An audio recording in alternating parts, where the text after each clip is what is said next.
Hello everyone, good morning and welcome to this video. Today we are going to be looking at the VLOOKUP formula, which is something that greatly influenced my work the job site. So I'll be showing you what VLOOKUP is all about and how to go about using it. So now I have this data. I want to look at these are patients that have a test that they did in the lab and they have results. So you have here the patient codes. You have the date in which they carried out the test and the result. So we want to look at how to get use the VLOOKUP formula to get these results as per patient. So the first thing is I want to get the date in which the patient was collected. For my sample patient, I am using A15. So when I look at this is A15. This is what I'm looking at. Okay, so I start here and I click equals to VLOOKUP.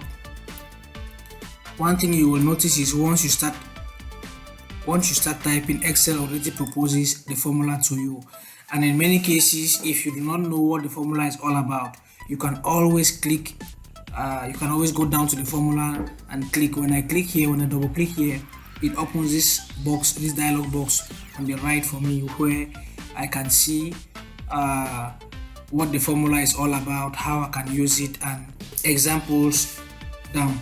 So now here you have 4 different syntax in which we are going to look at before starting the VLOOKUP formula. The first thing is, for the VLOOKUP formula, we need the lookup value, we need a table of array or the range, if you can call it that way, we need the column number, and optionally we need to tell Excel whether what we are looking at is an approximate match or it's an exact match. So let's go back to our formula. The first thing I said is we need the lookup value. The lookup value in this case, I want to get my patient code, so I select the patient code there above there. My patient code is found at cell K3.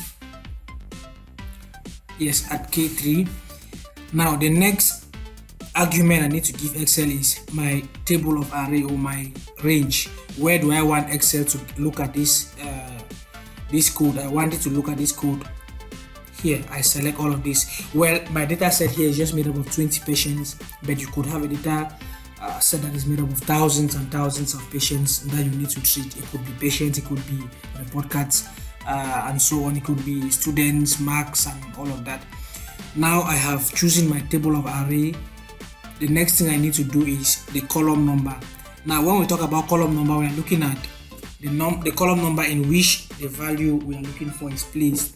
So in this case, it starts counting from column 1 where the patient code is found.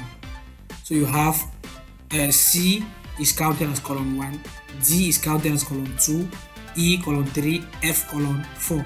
So in this case, I'm going to take column 4. I click 4 simply. And now index, approximate or exact match.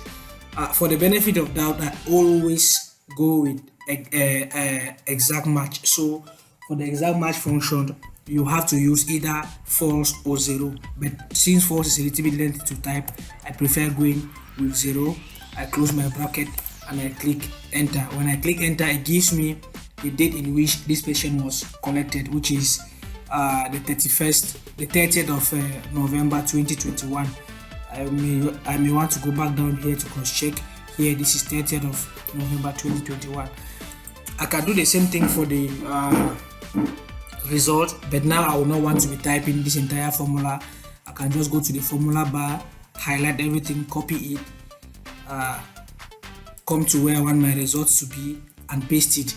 But now when I'm pasting it, I'll have to be very careful because what I want now is rather column G. So G should be the 5th column since F was the 4th. So I have to change the column number here to 5, and I click enter, and here we go. We have our result as indicated. So you have 2238 as your lab result. Okay, one thing we should mention about VLOOKUP formulas is that it only gives you information from your right. For example, if we had maybe some serial numbers here and if we had some serial number here and we wanted Excel to give us this serial number following the patient code, it will not be able to do so.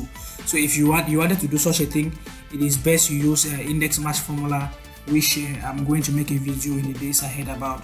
And I think index match is a more sophisticated formula to VLOOKUP. Okay, this is the first part of the video where we have seen how to use index and match. Where we have seen how to use VLOOKUP to look for our patient test date and our patient result. Now we could still use the same formula in case the doctor or the nurse or whoever needs some information comes to you with about 10 patient codes or about 10 patient files. Say, hey guy, I have these codes, I want to know if they have been tested, I want to know if they actually have results. Please could you run a check in your machine to help me with the results of this patient? And here are the patients from column N to column P. So I just made a small sample here, a representative of what is in my data set here. So in order not to waste some more time, I will do the same thing that I did. I will come to the test date. Instead of writing out the entire formula at this column for at 04, I'm going to simply come to the formula for test date. I copy it, come to where I want to paste it, and I paste the formula. Now what I want to change is, in fact the lookup value and the lookup array are not the same. For the lookup array or the range, I think it is all the same, but for the lookup value, we do not want to get the value from here. We want to now get the value from column N. And so there are two things. Either when I look at this, I see that this is column N4. Either I go to my formula bar and tell Excel that I want N4, and it takes me there, and I click enter. Let me just click Ctrl Z so that we go back to where we were. Another option could be to just hover around the formula on patient code on my left, and I drag it to where I want it to be, and I click enter.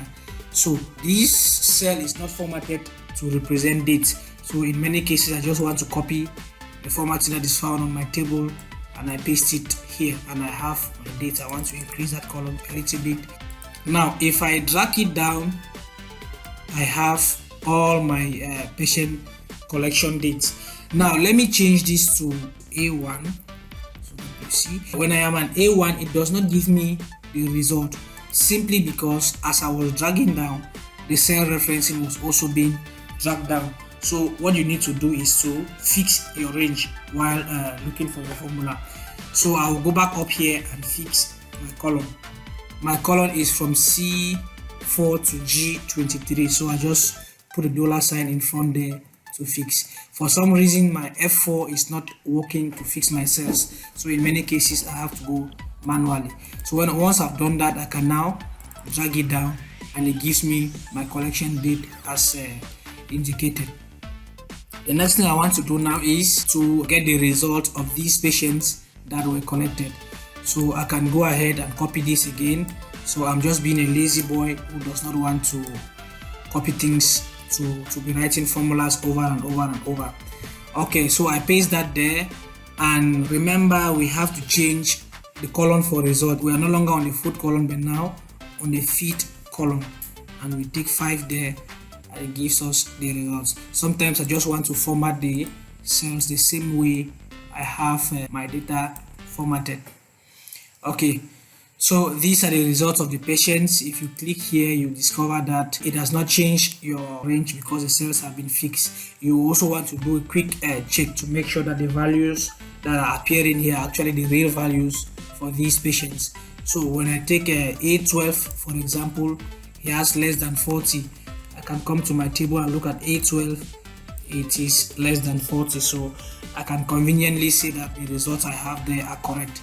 This is how we can use VLOOKUP in our daily activities, be it as data analysts, as data managers, data clerks, and whatsoever we are in our organizations or facilities.